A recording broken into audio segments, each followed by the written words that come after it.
Salut à tous, donc ça y est, c'est l'heure de notre vidéo débrief, donc on a mis un petit peu de temps à la faire. Déjà merci beaucoup pour toutes vos questions, donc il y a un paquet de trucs à traiter. On va se faire ça en deux vidéos, donc il y a 4 thèmes principaux. 1, le choix du bateau. 2, tout ce qui est préparation. 3, vie à bord. Et enfin, tout ce qui concerne le voyage, notre voyage à proprement parler. Donc voilà, on traitera les deux premières parties dans une première vidéo et les deux suivantes dans une deuxième vidéo. Donc je m'appuie du PC sur le PC là où j'ai synthétisé un petit peu les différentes questions qu'on a. Il y en a un petit paquet là, donc on va attaquer. Donc on va commencer par le bateau. Tout ce qui est choix du bateau. Alors, on entend régulièrement les bons conseilleurs dire que pour une transat, un voilier de moins de 36 pieds est très inconfortable, voire pas raisonnable, et qu'il est préférable d'opter pour un 38 pieds à minima. Je suppose que vous avez bien étudié la question à partir sur un 34 pieds. Et j'aurais bien aimé connaître votre point de vue et votre retour d'expérience. Question sécurité, manœuvrabilité, confort, budget. Bon alors déjà, effectivement aujourd'hui on voit beaucoup de bateaux de 12 mètres et plus qui traversent. Il y a quelques années, on traversait allègrement sur des bateaux de 9-10 mètres. Donc voilà, la taille ne va pas changer énormément d'un point de vue sécurité, surtout que aujourd'hui, en tout cas sur le trajet boucle atlantique qui est assez classique, on a quand même le GPS et la météo via Iridium qui est disponible, qui sécurise quand même vachement le trajet. Ce qui va vraiment changer au niveau de la taille, ça va être le confort et la vitesse, au détriment du prix. En fait, ça va être surtout ça l'arbitrage. C'est-à-dire qu'un petit bateau va évidemment plus rouler, il y a moins de place, on peut prendre moins d'équipement, donc par exemple avoir une installation électrique suffisante pour pouvoir mettre un désalinisateur, voire du grand confort, genre un congélateur, voire même une machine à laver, on pourra en reparler. Mais voilà, ça va être essentiellement ça. Avec un petit ou un gros bateau, vous allez visiter les mêmes coins au final. Et du coup, de l'autre côté, on a croisé pas mal de bateaux de 10 mètres. En général, les jeunes avec pas trop de sous avaient des petits bateaux, et puis les gens plus âgés avaient des plus gros bateaux. Voilà. Donc sachant que ça va influer énormément sur le budget, à l'achat déjà, donc un petit bateau de 9-10 mètres, on peut en trouver entre 20 000 et 40 000 euros. Donc nous, notre bateau, on l'a payé un petit peu cher, on l'a payé dans les 38 000 euros, et on a mis à peu près 20 000 à 25 000 euros d'équipement. Il y a moyen de trouver des bateaux déjà équipés qui rentrent d'un tour du monde pour moins cher. À mon avis, c'est ça la super affaire. Sachant que de mon point de vue, donc tout ce que je vais dire là n'engage que moi, hein, mais il vaut mieux un bateau qui a beaucoup navigué, type grand voyage, mais qui a été énormément entretenu, qu'un bateau qui a rouillé dans un port. Et voilà, enfin nous on n'a eu aucun problème sur ce bateau, et les copains qui avaient des bateaux neufs, c'est eux qui ont plutôt eu tendance à avoir des problèmes au cours du voyage. Donc l'avantage des petits bateaux, c'est que c'est très manœuvrable, donc Marion va en parler juste après, très maniable. Le coût des ports est extrêmement réduit, donc nous on n'a jamais hésité à aller dans une marina si on avait envie de se faire un resto ou autre. Puis l'entretien est très facile, on trouve l'équipement partout, et puis on peut tout faire soi-même, quoi. Juste un petit détail, si vous souhaitez acheter un bateau, attention aux bateaux qui sont très très beaux au port, qui sont très flatteurs au port, mais qui peut être mal conçus pour la nave. Enfin, il faut se poser des questions, quoi. Par exemple, on a des bateaux avec des très très très grands carrés, et puis une cuisine au milieu où il faut faire 4 mètres entre la descente et pour accéder à la cuisine. Il n'y a rien pour s'accrocher derrière. Donc ça, en nave à la gîte ou quand ça bouge, c'est juste pas praticable. Voilà, ça le fait pas. Est-ce que la baume elle est pas trop haute? On a des bateaux avec une baume à 3 ou 4 mètres de haut, quand ça bouge et qu'il faut monter pour aller faire la grand voile, c'est un peu la galère. Voilà, et puis des petits détails à la con, hein, du style, mon grand bateau il a 2 toilettes, mais ils sont tous les deux du même côté, donc si mon bateau est pas sur le bon bord, je peux pas utiliser les toilettes. Bon, ça c'est quand même dommage. Voilà, est-ce qu'il y a une couchette de quart qui est accessible, etc., etc. Tout ça pour dire que il n'y a pas vraiment de bonne taille. Ce qui va compter, c'est vraiment le budget. On va dire que pour un budget classique, normal, 40 pieds, ça semble être un très bon compromis, coût, habitabilité. Voilà. Et je vais revenir sur un dernier point qui est effectivement la vitesse. Un bateau plus grand va aller plus vite. Donc en pratique, nous, avec le nôtre, on faisait grosso modo du 5 nœuds de moyenne, donc entre 4 et 6 nœuds, alors que des plus gros bateaux de 42-45 pieds tapaient plus du 7 nœuds de moyenne, voire 8 nœuds de moyenne, donc bon, ça raccourcit les naves, quoi, c'est sûr. Mais au final, on a vu les mêmes choses. Donc deuxième question, si c'était à refaire, est-ce qu'on repartirait avec le même bateau? Est-ce qu'on est satisfait du Sun Odyssey 34? Et si c'était à refaire, est-ce qu'on prendrait un bateau en alu ou un insubmersible? Dans le choix du 34, en fait, nous ce qui s'est passé, c'est qu'on avait déjà le bateau avant d'avoir le projet du voyage. Donc pour une question principalement de temps, on a décidé de le garder et de l'équiper. Et c'est vrai qu'au niveau budget, comme l'a dit Nico, c'est pas forcément très intéressant. Il vaut mieux prendre un bateau déjà équipé à l'achat, si on a déjà le projet du voyage. Et ensuite, sur le choix du 34, on a été vraiment très satisfait pendant tout le voyage de ce bateau-là, du Sun Odyssey 34. C'est un bateau de série qui est très robuste et on s'est senti en sécurité du début à la fin.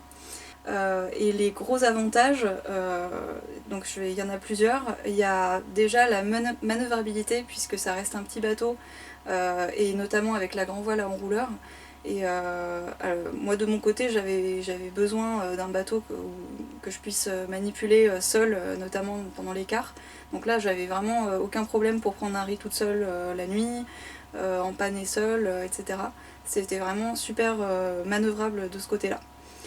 On a aussi le grand cockpit par rapport à la taille du bateau qui est très confort pour la vie pendant la nave et pour inviter des gens. Et une très bonne habitabilité plus globalement à l'intérieur aussi, donc tout est optimisé, des petits détails qui font que l'eau coule au bon endroit, qu'on n'a pas de soucis au niveau de la gîte, etc. C'est vraiment très bien conçu. Sur la sécurité aussi et les finitions. Il y a une chose qu'il faut savoir, c'est qu'on avait un petit tirant d'eau, donc c'est un bateau qui est assez gittard, et on n'a pas trouvé ça très utile au niveau des mouillages, notamment aux Antilles. Finalement, on avait des bateaux copains qui avaient des grands tirants d'eau qui s'en sont très bien tirés dans les mouillages, qui allaient à peu près aux mêmes endroits que nous. C'est vraiment exceptionnel, il y a des passes où effectivement il y a 2 mètres et on était un peu plus avantagés. Disons qu'il y avait moins de stress quand on était dans les passes. Mais voilà, à choisir pour un prochain bateau, on prendrait plutôt un grand tirant d'eau pour le confort à la gîte. Voilà. Alors juste une petite remarque sur la grand voile à enrouleur, puisque on a eu quelques critiques sur ça. Alors de notre point de vue, tout dépend de l'utilisation, régate ou grand voyage. Et dans notre cas, grand voyage, ça nous a plutôt satisfait. Donc effectivement, le profil de la voile est moins bon, on peut pas faire de réglage fin, mais il se trouve que dans les Antilles, dans le voyage, on était globalement plus en recherche de diminution de vitesse, de puissance, plutôt que de chercher la vitesse. Donc ça nous a pas gêné d'être moins bon en performance. Et puis on cherchait surtout la manœuvrabilité, puisque avec Lola et puis en étant seul en quart, encore une fois, on cherchait un truc facile à manipuler. Donc de ce côté-là, on était vraiment satisfait. Et l'enrouleur, on n'a jamais eu de problème. Tout a bien fonctionné de ce côté-là. Alors, on passe à la partie équipement. Donc, quelles sont les principales préparations, vérifications techniques sur le bateau pendant votre préparation? Alors, on a fait pas mal de choses sur environ 2 ans. Donc, on a changé le gréement dormant, on a changé le pilote automatique, donc on en avait un neuf et on en a mis un sur vérin. On a ajouté un portique et des panneaux solaires, 300 watts de panneaux solaires, on a changé les batteries, on a doublé la capacité d'eau du bateau, donc on avait initialement 180 litres, on a rajouté 90 litres de plus dans une cuve à l'avant. On a rajouté de quoi faire de l'eau chaude. On a mis des bossoirs à l'arrière du bateau, on a refait le bimini, on a équipé le bateau pour la navigation hauturière, donc le radeau de survie, la balise épirbe, l'AIS, etc., etc. On a changé la grand voile, on s'est fait faire une trinquette et dans un deuxième temps on a changé également notre génois. On a également, on s'était fait réparer notre spi pour qu'il soit prêt pour l'entretien, pour la navigation. changer l'intégralité des bouts, réaliser un entretien complet, gros entretien donc, du moteur, et enfin on a sorti le bateau de l'eau pour d'une part vérifier le safran et faire un carénage complet. Juste à noter que peu de temps après avoir acheté le bateau, donc il y a 3 ans maintenant, on avait changé les passe-coques. Donc voilà, c'est un truc qu'il faut vérifier. Alors, le pilote étant très énergivore, comment avez-vous géré les ressources électriques? Plusieurs batteries, hydrolien, allumer le moteur en nave, panneaux solaires, groupe électrogène. Et question sur la gestion électrique et le matériel électronique en mer. Alors, donc déjà nous on a choisi de prendre un pilote automatique plutôt qu'un régulateur d'allure. Donc on avait pas mal de copains qui avaient un régulateur d'allure. Nous c'était pas forcément adapté à notre bateau qui a une belle plage arrière. Donc pour alimenter le pilote et le frigo, donc c'est les deux consommations principales, hein, on a mis 300 watts de panneaux solaires, 250 ampères-heure de batterie AGM, donc ça veut dire que c'est des batteries au gel qui peuvent se décharger sans problème. Grosso modo on dit qu'il faut à peu près 3 fois le volume en ampères-heure de la consommation journalière, donc nous on consomme 100 ampères-heure par jour. On avait mis l'éclairage tout en LED, un coupleur de batterie moteur servitude Cyrix qui permet à notre alternateur de charger plus fort, et surtout un truc important, un moniteur de batterie Victron qui nous permet d'avoir en instantané en fait la charge exacte de notre batterie. On n'a eu vraiment aucun problème d'électricité, et ça c'est vraiment quelque chose qui est important. On avait des copains qui étaient plutôt plus en galère parce qu'ils avaient une production d'énergie assez faible, donc c'est vrai que ça rajoute du souci au voyage.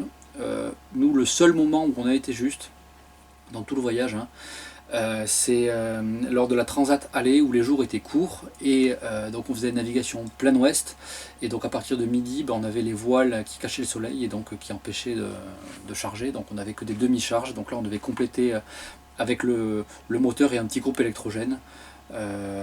Voilà, on aurait pu avoir un complément de production avec une hydrolienne, ça aurait été bien. L'hydrolienne produit vraiment beaucoup, on a deux bateaux copains qui avaient ça et qui en étaient très contents. Moi à titre perso, j'aime pas les éoliennes parce que le rendement est assez pourri, vu que ça dépend, la production dépend du cube de la vitesse de rotation. S'il y a trop de vent, ça produit à mort, mais à 10 nœuds de vent, ça produit que dalle, ça fait beaucoup de bruit. Enfin bon, moi j'aime pas trop ça. Voilà, donc en résumé, panneaux solaires, top, et puis si on peut compléter avec une hydrolienne, ça peut être bien. Alors question d'après, votre pilote auto est-il neuf? Aviez-vous prévu de pouvoir le réparer ou remplacer en cas de panne? Et au cours des vidéos, le pilote est quasiment toujours en route, notamment lors des coups de vent. En réalité, vous l'utilisiez à quelle fréquence? Donc effectivement, pendant l'équipement du bateau, on a pris un pilote automatique neuf, qui celui-là est sur vérin électrique. Disons qu'avant on avait un pilote automatique juste sur la barre à roue qui était un peu faible, donc on a décidé de prendre un sur vérin qui est pour le coup surdimensionné, mais du coup on avait une totale confiance dans ce pilote là, et notamment dans les coups de vent avec une grosse mer, on n'a eu vraiment aucun problème et aucune inquiétude là-dessus.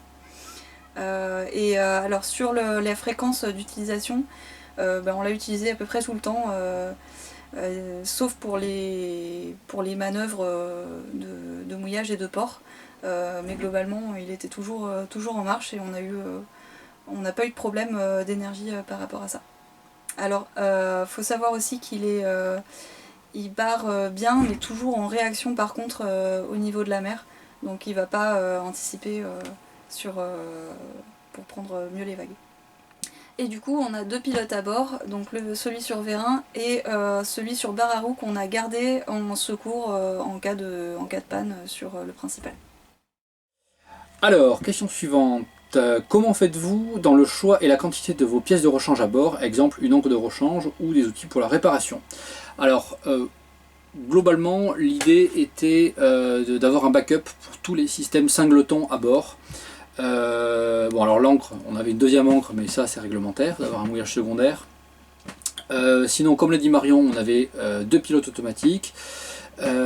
Par exemple, normalement dans le bateau on n'a qu'une seule pompe à eau qui permet de sortir l'eau douce des outres, donc on en avait acheté une de secours. On avait un deuxième détendeur de gaz, on avait une drisse qui permet d'aller tout en haut du mât de secours, enfin de backup, une barre franche de spare, enfin voilà, etc. Donc tous les systèmes uniques étaient backupés, et également on avait tout un jeu de poulies, de manilles et de boot, voilà, à utiliser au cas où. Au niveau du bricolage, il n'y a pas besoin d'être un cador, hein. L'idée c'est de savoir faire un petit peu tout, donc savoir faire de l'électricité, de la plomberie, un petit peu de moteur, de la couture. Voilà, il ne faut pas être grand bricoleur, mais ça aide quand même bien. Et donc au niveau des outils à emporter, donc c'était une caisse à outils classique, avec quand même une perceuse qui est très utile, 6 sauteuses également utiles, idéalement des outils qui sont sur le 12 volts. On avait pris un fer à souder électronique, bon, qui nous a pas servi, une machine à coudre qui elle nous a servi, et puis sinon au niveau des produits, vous avez deux produits phares qui vont vous faire tout. C'est un, le Sika, et deux, le WD-40. Voilà, ce sont vos amis, prenez-les, prenez-en beaucoup, bon de toute façon on en trouve partout. Voilà, et puis également un petit peu de colle époxy, ça peut servir. Alors, aviez-vous des compétences en mécanique moteur? Qu'avez-vous prévu de prendre comme pièce de rechange? Non, compétences en mécanique moteur, non, si ce n'est compréhension générale de comment ça marche, quel est le principe d'un diesel et comment marche le refroidissement. On avait les mécanos qui faisaient l'entretien du bateau, qui nous avaient montré lors de la dernière maintenance comment faire, donc on avait fait la maintenance avec eux. Donc ce qui est bien, c'est de savoir faire la maintenance de son bateau, changer les filtres à huile, filtre gasoil, pré-filtre, courroie et la pompe à eau, quoi. La base, savoir le faire. C'est bien d'avoir un jeu de rechange, voire plus, parce que de l'autre côté de l'Atlantique ça coûte plus cher. Globalement, tout coûte plus cher de l'autre côté. Voilà, avoir ça en backup. Mais sinon, on trouve les pièces partout, quoi. Donc il n'y a pas de problème. Donc en complément de l'AIS, aviez-vous un radar? Alors nous on avait un AIS et pas de radar, et on conseille vraiment d'avoir l'AIS, donc émetteur et récepteur, pour que tout le monde puisse nous voir aussi. De notre point de vue, en fait, le radar est moins adapté, moins utile, puisque déjà il va consommer plus d'énergie, et puis notamment quand il y a de la grosse mer, il va pas faire la différence entre les vagues, ou mal faire la différence entre les vagues et les bateaux. Donc compliqué à exploiter. Et l'AIS a vraiment plus d'utilité de notre point de vue, puisqu'il va donner la vitesse des bateaux, le nom et toutes les infos nécessaires, et également si on est en route de collision, donc avec une alarme qu'on peut paramétrer. Dans le voyage, il faut voir qu'on n'a jamais croisé de pêcheurs ou de cargos qui n'avaient pas d'AIS, donc c'est très utile pour tous ces bateaux qui vont vite. Effectivement, on a croisé quelques voiliers qui ne l'avaient pas, mais finalement assez peu. Donc c'était vraiment très utile, et ça nous a largement suffi. Et en complément, donc le côté émetteur de l'AIS, on pense que c'est le plus important, puisque les bateaux peuvent nous contacter directement. Donc ça nous est arrivé une fois qu'un cargo nous appelle sur la VHF, il a toutes les infos, comme ça ça facilite largement les échanges. Alors pour conclure, on pense que l'AIS et le radar, si le budget le permet, on prend les deux, mais s'il y a une restriction au niveau du budget, c'est vraiment l'AIS qu'on favorise. Ensuite, quels équipements à recommander? Là on a partiellement répondu déjà, donc il y a l'AIS, les panneaux solaires, le moniteur de batterie, le système de récupération d'hommes à la mer, donc c'est les perches IOR ou les life slings qui permettent de hisser plus facilement un homme tombé à la mer. La pompe à eau de mer, ça c'est quelque chose qu'on recommande vivement. On n'en avait pas et on l'a regretté, puisque par exemple pour faire la vaisselle à l'intérieur, on allait chercher de l'eau avec un seau qu'on était obligé de faire passer du cockpit à l'intérieur pour pouvoir faire la vaisselle en économisant de l'eau. Donc ça, prenez une pompe à eau de mer si vous sortez le bateau, c'est facile à faire, et il faut le faire. Alors ensuite, on conseille d'avoir un Iridium Go et pas un Iridium téléphone 9555, puisque l'Iridium Go finalement permet d'avoir des communications illimitées, donc on peut lancer un téléchargement de grib en tâche de fond et le laisser faire, alors que sur le téléphone qu'on avait nous, on était obligé de rester devant en attendant que les téléchargements se fassent. Et l'interface aussi de l'Iridium Go est sur le téléphone portable, ce qui est beaucoup plus ergonomique que le vieux téléphone qu'on avait. Ensuite, sur le désalinisateur, on recommande aussi d'en avoir un. Enfin, on est parti sans désalinisateur pour une question de budget principalement, mais c'est quelque chose qui permet d'avoir moins la contrainte d'aller chercher de l'eau au port. Donc c'est assez important pour nous. Le prochain voyage, on aura clairement un désalinisateur. Et ensuite, après, c'est plutôt des équipements un peu plus de confort et de luxe. Le congélateur, si on a l'équipement électrique qui va bien, et le grand luxe, c'est la machine à laver, pour éviter de se faire la mission laverie tous les 4 matins. Voilà. Alors, dernière question de cette vidéo, quelle application utilisez-vous pour le routage ? Alors nous on a utilisé QTVLM, la version PC et la version téléphone portable. C'est-à-dire qu'on téléchargeait les fichiers grib sur le PC parce qu'on n'avait pas d'Iridium Go, on l'envoyait sur le téléphone portable et ensuite on faisait tout par les téléphones parce que finalement c'est le terminal qu'on a tout le temps en main. Voilà. Donc il en existe plusieurs, il y a Sailgrip par exemple. Je vous conseille d'aller sur une application téléphone portable plutôt que tablette ou ordinateur parce que c'est plus simple. Et juste en complément, quand on était en côtier, on utilisait pour la météo, on utilisait principalement Windy. Voilà, c'est ce qui nous a permis qui nous permettait de comparer les différents modèles météo. Voilà.